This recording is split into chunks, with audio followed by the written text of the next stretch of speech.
الحمد لله القائل يا أيها الذين آمنوا لم تقولون ما لا تفعلون كبر مقتا عند الله أن تقولوا ما لا تفعلون أشهد أن لا إله إلا الله وحده لا شريك له وأشهد أن محمدا عبده ورسوله اللهم صل وسلم على سيدنا محمد وعلى آله وصحبه أجمعين أما بعد فيا أيها المسلمون اتقوا الله أوصيكم وإياي بتقوى الله فقد فاز المتقون قال الله تعالى يا أيها الذين آمنوا اتقوا الله حق تقاته ولا تموتن إلا وأنتم مسلمون. Muslimin yang dirahmati Allah, marilah kita meningkatkan ketakwaan kepada Allah Subhanahu wa taala dengan menunaikan segala perintahnya serta meninggalkan segala larangannya. Semoga kita beroleh kejayaan di dunia dan di akhirat. Khatib ingin mengajak para jemaah sekalian untuk sama-sama menghayati khutbah pada hari ini yang bertajuk Rasulullah SAW antara lisan dan tindakan. Hadirin sekalian, Rasulullah SAW mendidik umatnya dengan sikap dan akhlak yang mulia. Apa yang baginda katakan melalui lisannya adalah apa yang baginda laksanakan. Seluruh kandungan Al-Quran ada pada diri baginda. Sebagai amal perbuatan, tidak ada yang baginda mengatakannya, melainkan baginda lah orang yang melakukannya. Begitu juga tidak ada yang baginda larang, melainkan baginda lah orang yang meninggalkannya. Ketika ditanya bagaimanakah akhlak baginda, Aisyah radhiyallahu anha menjawab, yang bermaksud adalah akhlak baginda sallallahu alaihi wasallam Al-Quran. Hadis riwayat Muslim. Seorang yang beriman dalam melakukan dahulu apa yang hendak diajarkan sebelum diajarkan kepada orang lain. Firman Allah Subhanahu wa taala dalam surah As-Saff ayat 2 hingga 3 yang menjadi mukaddimah khutbah ini bermaksud, wahai orang-orang yang beriman, mengapa kamu memperkatakan apa yang kamu tidak melakukannya? Amat besar kemurkaannya di sisi Allah. Kamu memperkatakan sesuatu yang kamu tidak melakukannya. Melalui mafhum ayat ini, Allah Subhanahu wa taala mengingatkan kaum muslimin agar berhati-hati terhadap kekurangan yang ada pada mereka. Yaitu seorang muslim itu boleh menjadi seorang yang mengatakan sesuatu perkataan tetapi tidak pula mengerjakannya. Antaranya mereka berkata, kami ingin mengerjakan kebajikan yang diperintahkan Allah, tetapi ketika datang perintah itu mereka tidak mengerjakannya. Terdapat dua faktor kelemahan manusia yang dapat dipahami daripada ayat ini. Pertama, manusia yang melakukan sesuatu yang bertembung antara perkataan dan perbuatan. Kelemahan ini kelihatannya mudah diperbaiki, tetapi sukar dilaksanakan. Banyak situasi berlaku, sesuatu yang baik itu diperkatakan dan mengingatkan agar orang lain menjauhi larangan-larangan Allah Subhanahu wa taala, tetapi yang memperkatakannya sendiri tidak melaksanakan atau meninggalkannya. Kedua, manusia yang tidak menepati lisan atau janjinya. Menunaikan janji adalah antara perkara ditentukan oleh Islam bagi orang yang beriman untuk menunaikannya. Jika seseorang yang mengaku beriman kepada Allah Subhanahu wa taala dan Rasulnya dengan sengaja tidak menunaikan janji-janjinya, perbuatan itu boleh membawa kepada wujudnya sifat munafik dalam diri seseorang. Hadis daripada Abu Hurairah radhiyallahu anhu bahawa Rasulullah sallallahu alaihi wasallam bersabda, ayatul munafiqi salasun idza haddatsa kadzaba wa idza tumina khana, wa idza wa'ada akhlafa. Tanda orang munafik itu ada 3. Bila berkata ia berdusta, bila diberi amanah dia mengkhianatinya, dan bila berjanji ia menyalahi janjinya. Hadis riwayat Al-Bukhari. Muslimin yang dirahmati Allah sekalian, sikap dan akhlak Rasulullah sallallahu alaihi wasallam dicontohi dan diikuti oleh para sahabat kerana wahyu dari Allah Subhanahu wa taala yang selaras pelaksanaannya dengan lisan dan perbuatan baginda. Keadaan ini telah melahirkan kepercayaan dan keyakinan yang tinggi para sahabat terhadap apa yang dibawa oleh baginda sallallahu alaihi wasallam. Mereka berlumba-lumba untuk mencontohi Rasulullah dalam apa jua perkara yang baginda lakukan. Setiap ketetapan Allah Subhanahu wa taala yang disampaikan dengan lisan Rasulullah dan diamalkan akan mencipta contoh teladan kepada para sahabat, kerana lisan dan amal Rasulullah itu sentiasa bersatu dalam tindakan, perbuatan dan akhlak baginda. Dicontohi dan dirujuk dari watak baginda sebagai seorang manusia biasa, sebagai ketua keluarga, sebagai ketua bala tentera, sehingga kepada watak sebagai seorang ketua negara. Itulah hasil didikan yang menerapkan bersatunya lisan, sikap dan akhlak yang dibawa oleh Rasulullah sallallahu alaihi wasallam. Dengan sebatinya lisan dan perbuatan, sesungguhnya ia berupaya membeli dan memujuk hati-hati manusia dan menyatukannya dalam satu saf yang kuat. Firman Allah Subhanahu wa taala dalam surah Al-Anfal ayat 63 bermaksud, kalaulah engkau belanjakan segala harta benda yang ada di bumi, nescaya engkau tidak dapat juga menyatu padukan di antara hati mereka. Akan tetapi Allah telah menyatu padukan di antara hati-hati mereka. Hadirin Jumaat yang dirahmati Allah, Rasulullah sallallahu alaihi wasallam telah menyatukan umat Islam untuk mencapai sebuah kejayaan di dunia dan di akhirat dengan rahmat acuan baginda. Antara akhlak baginda yang disebut dalam Al-Quran ialah pertamanya, bersifat pemaaf dengan menahan marah dan memaafkan kesalahan orang lain, mengajak kepada ma'ruf dan berpaling daripada orang-orang yang jahil. Kedua, berlaku adil dalam membuat kebajikan, memberi kepada kaum kerabat, melarang perbuatan keji, kemungkaran dan permusuhan. Ketiga, menginfak harta sama ada ketika lapang dan selesa maupun dalam kepayahan yang menekan. Keempat, jauhi buruk sangka. Kelima, menolak kejahatan dengan cara yang terbaik. Dan keenam, berakhlak mulia dan berbudi pekerti yang agung. Dengan akhlak yang demikian, orang kafir, musuh dan lawan pun jatuh hati dan akhirnya menerima Islam sebagai cara hidup mereka. Sekalipun baginda adalah utusan Allah Subhanahu wa taala, baginda tidak pernah menyombongkan diri, baginda tidak memilih kawan, tidak mengasingkan diri dari para sahabat dan persekitarannya. Baginda juga sangat merendah diri dan bergaul rapat, menyantuni sesama hamba dan makhluk lainnya. Firman Allah Subhanahu wa taala dalam surah At-Taubah ayat 128 bermaksud, sesungguhnya telah datang kepada kamu seorang rasul dari golongan kamu sendiri, yaitu Nabi Muhammad sallallahu alaihi wasallam, yang menjadi sangat berat kepadanya sebarang kesusahan yang ditanggung oleh kamu, yang sangat tamak yang inginkan kebaikan bagi kamu, dan ia pula menumpahkan perasaan belas serta kasih sayangnya kepada orang-orang yang beriman. Hadirin Jumat yang dirahmati Allah, kehidupan Rasulullah sallallahu alaihi wasallam sangatlah sederhana.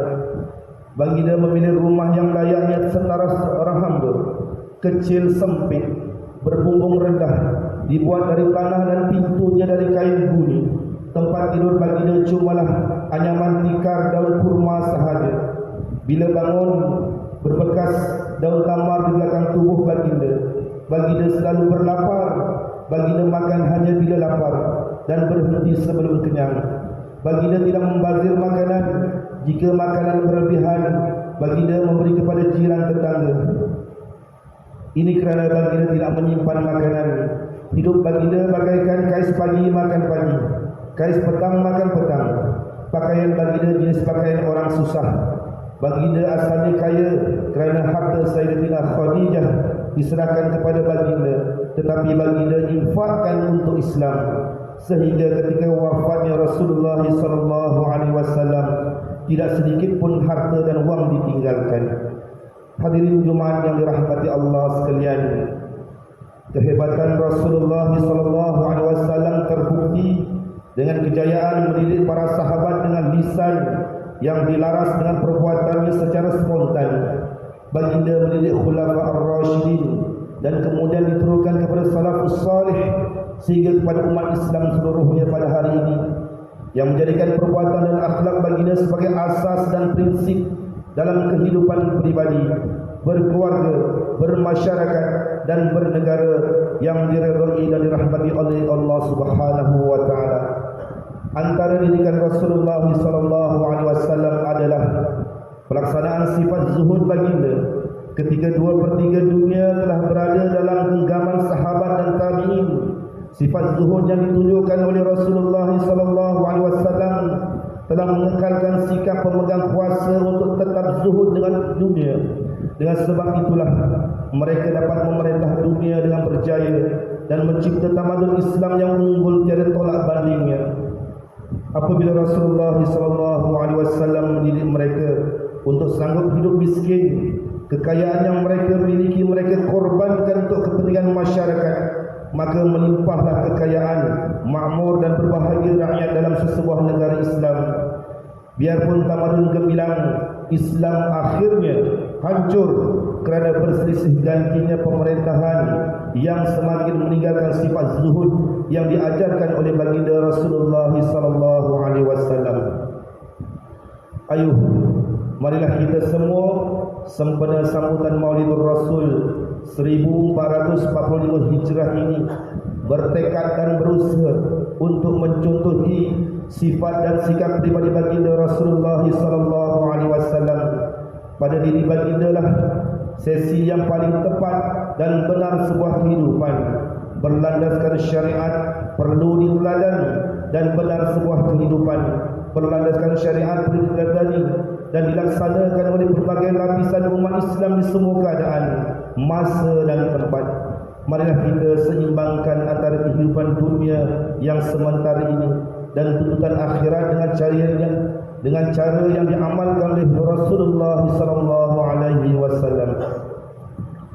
Hadirin Jumaat yang dirahmati Allah, pengajaran daripada khutbah ini pertama, umat Islam dalam menghindari segala sikap, perbuatan dan kata-kata yang boleh mengundang kemurkaan Allah Subhanahu wa taala.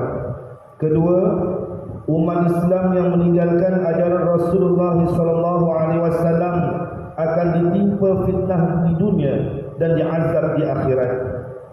Yang ketiga, umat Islam adalah sentiasa mencontohi kepribadian Rasulullah SAW untuk menampilkan kehidupan sebuah masyarakat dan negara yang dituntut oleh Islam. A'udzu billahi minasyaitonir rajim. Laqad kana lakum fi Rasulillahi uswatun hasanah liman kana yarjullaha wal yawmal akhir wa dzakarallaha katsira. Demi sesungguhnya adalah bagi kamu pada diri Rasulullah itu contoh ikutan yang baik, yaitu bagi orang yang sentiasa mengharapkan keridhaan Allah Subhanahu wa taala dan balasan baik hari akhirat, serta dia pula menyebut dan menyebut Allah banyak-banyak dalam masa susah dan senang. Surah Al-Ahzab ayat 21. Barakallahu li wa lakum fil Qur'anil 'azim wa nafa'ani wa iyyakum bima fihi minal ayati wa dzikril hakim wa taqabbal minni wa minkum tilawatahu innahu huwas samiul 'alim. Aqulu qawli hadza wa astaghfirullahal 'azim li wa lakum wa lisairil muslimina wal muslimat fastaghfiruhu innahu huwal ghafurur rahim. Allahumma shalli ala sayyidina Muhammad wa ala ali Muhammad. Allah بحرمة هذا يوم المبارك أن تكشف عنا كربتنا وأن تغفر لنا ذنوبنا وأن ترزقنا من حيث لا نحتسب وصلى الله وسلم عليه والحمد لله رب العالمين.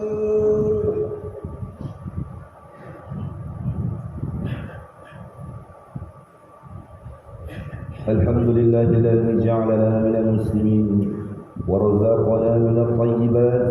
أشهد أن لا إله إلا الله وحده لا شريك له وأشهد أن محمدا عبده ورسوله. اللهم صل وسلم وبارك على سيدنا محمد وعلى آله وصحبه ومن تبعهم بإحسان إلى يوم الدين. أما بعد فيا عباد الله اتقوا الله أوصيكم وإياي بتقوى الله فقد فاز المتقون. Hadirin yang dirahmati Allah sekalian, marilah sama-sama kita bertakwa kepada Allah Subhanahu wa taala dengan melakukan ketaatan kepadanya dan menjauhkan diri daripada perbuatan keji dan maksiat. Innallaha wa malaikatahu yusalluna 'alan nabi ya ayyuhalladzina amanu sallu 'alaihi wa sallimu taslima. Allahumma salli wa sallim 'ala sayyidina Muhammad wa 'ala alihi wa ashabihi ajma'in. Allahumma ighfir lil muslimina wal muslimat wal mu'minina wal mu'minat al ahya'i minhum wal amwat innaka sami'un qaribun mujibud da'awat wa ya qadiyal hajat. Allahumma 'izzal islam wal muslimin wahdikil kafarata wal mubtadi'ata wal musyrikin. Allahumma inna nas'aluka wa natawassalu ilayka bi nabiyyikal amin wa nas'aluka bi asma'ikal husna was sifatikal 'uzma an tahfaza bi 'aini inayatikar rabbaniyah wa bi hifdzi biqayatikas samadaniyah jalalat malikina al-mu'azzam Sultan Selangor Sultan Syarafuddin Idris Shah Al-Haj ibni al-marhum Sultan Salahuddin Abdul Aziz Shah Al-Haj. Allahumma adi bil-'auna wal-hidayata wat-tawfiqa was-sihhata was-salamata minka liwali ahli Selangor Tengku Amir Shah ibni Sultan Syarafuddin Idris Shah Al-Haj fi amni wa salahi wa afiyati bimanika wa karamika ya dzal jalali wal ikram. Allahumma adi umrahuma muslihain lil muwazzafin wal ra'iyyati wal bilad wa balligh maqasidahuma li tariqil huda war rasyad. Ya Allah, kurniakanlah petunjuk kepada kami untuk menunaikan solat fardu 5 waktu secara berjemaah, menunaikan zakat melalui lembaga zakat Selangor, mewakafkan harta melalui Perbadan Wakaf Selangor dan menginfakkan harta pada tabung infak jariah umat Islam Selangor Tijari dan kepada anak-anak yatim melalui Yayasan Islam Darul Ihsan. Jadikanlah kami antara hamba-Mu yang menjaga amanah, kuatkan iman kami agar menjauhi perbuatan khianat, serta jauhkan kami termasuk dalam golongan yang mengabaikan tanggungjawab dan menjauhi negeri dan negara kami daripada kehancuran disebabkan perbuatan rasuah, penyelewengan dan salah laku guna kuasa. Serahkan tanggungjawab memimpin negara kami kepada hamba-Mu yang amanah dan jujur, serta tegas lagi berani menegakkan kebenaran dan melaksanakan keadilan berdasarkan syariah. Jadikanlah ya Allah Masjid Al-Surah di negeri Selangor rumah-rumah-Mu yang aman, mempersatukan dan menjadi nadi kekuatan ummah. Allahumma ya dafi'al bala irfa'na hadzal waba'a wal bala'a wal marad wasyada'id wal mihan bi lutfika ya latif innaka ala kulli syai'in qadir wa bil ijabati jadir. Rabbana hab lana min azwajina wa dhurriyyatina qurrata a'yun waj'alna lil muttaqina imama. Rabbana atina fid dunya hasanah wa fil akhirati hasanatan wa qina 'adzaban nar. Ibadallah, inna Allah ya'muru bil 'adli wal ihsan wa ita'i dzil qurba wa yanha 'anil fahsya'i wal munkari wal baghi ya'izukum la'allakum tadhakkarun. Fadhkurullaha al-'azim yadhkurkum washkuruhu 'ala ni'amihi yazidkum was'aluhu min fadlihi yu'tikum wa la dhikrullahi akbar wallahu ya'lamu ma tasna'un. Aqimus salam.